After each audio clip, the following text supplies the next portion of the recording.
চাও ফাঁকিবাজি করা বাদ দিয়ে, কারণ এখন কিন্তু আর সেই দীপু খেলা নাই যে তোমাদের নকল করতে দিবে আর টাকার বিনিময়ে প্রশ্ন বিক্রি করবে। এখন কিন্তু সরকার বদল হয়েছে। এবার ইউনূস সরকারের আমলে এই পরীক্ষা দিয়েই তোমাদের যে অবস্থা হয়েছিল, সিলেবাস শেষ না করে আন্দোলনে নেমে গেছিলা পরীক্ষা পেছানোর জন্য, আবার পরীক্ষায় কম শতাংশ পাস থেকে কত কথা বলা শুরু করছিলা ইউনূস সরকারকে নিয়ে। আর এখন তো তোমাদের জন্য হেলিকপ্টার মিলন চলে এসেছে। আর এই হেলিকপ্টার মিলন কে জানো? সেটা জানতে হলে তোমাদের 2001 থেকে 2006 পর্যন্ত যারা শিক্ষার্থী ছিল তাদের জিজ্ঞাসা করলেই পেয়ে যাবে। 2001 থেকে 2006 সালের মেয়াদে তিনি শিক্ষা প্রতিমন্ত্রীর দায়িত্ব পালন করেন, যার পুরো নাম ডক্টর আ.ন.মা এহসানুল হক মিলন। তিনি সেই সময়টাতে পরীক্ষা কেন্দ্রগুলোতে নকল মুক্ত ও শৃঙ্খলাপূর্ণ পরিবেশ নিশ্চিত করতে নিজেই হঠাৎ করে বিভিন্ন কেন্দ্রে হাজির হতেন। একবার এমন হয়েছিল যে তিনি পরীক্ষায় নকল ধরার জন্য হেলিকপ্টার নিয়ে হাজির হয়েছিলেন। সেই থেকেই তার নাম হয়ে গেছে হেলিকপ্টার মিলন। এবারও শোনা যাচ্ছে শিক্ষা মন্ত্রণালয়ে তাকেই দায়িত্ব দেওয়া হবে, কারণ তিনি এবারের নির্বাচনে চাঁদপুর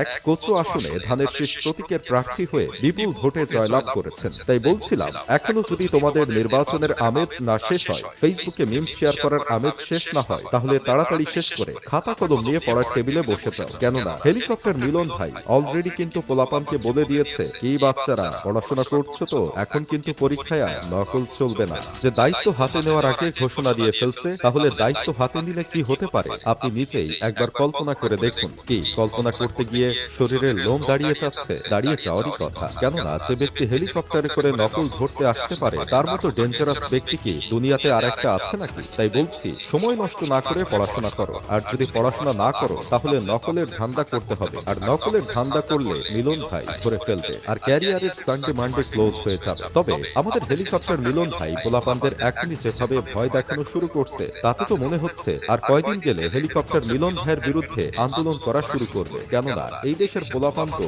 এখন কিছু পারুক আর না পারুক, আন্দোলনটা ঠিকই পারে, সেটা হোক কাজের কিংবা অকাজের আন্দোলন। সেদিন তো দেখলাম প্রাইমারি স্কুলের বাচ্চারা আন্দোলন করছে। আন্দোলন করার কারণ হলো হেডমাস্টার নাকি তাদেরকে মেরেছে। এই হলো এই দেশের স্কুল কলেজের পোলাপানের অবস্থা। যদি এই ধরনের শিক্ষার্থীদের কড়াভাবে পরীক্ষা দিয়ে নকল একেবারেই বন্ধ করে দেওয়া হয়, তাহলে তো আমার মনে হয় তারা না খেয়ে আমতারেকের মতো অনশন শুরু করে দিবে। এবার ইউনূস সরকারের আমলে এইচএসসি শিক্ষার্থীরা যেভাবে বলা শুরু করছিল যে আগে ভালোভাবে পড়ান, তারপর কড়া গার্ড দেন, না পড়িয়ে কড়া গার্ড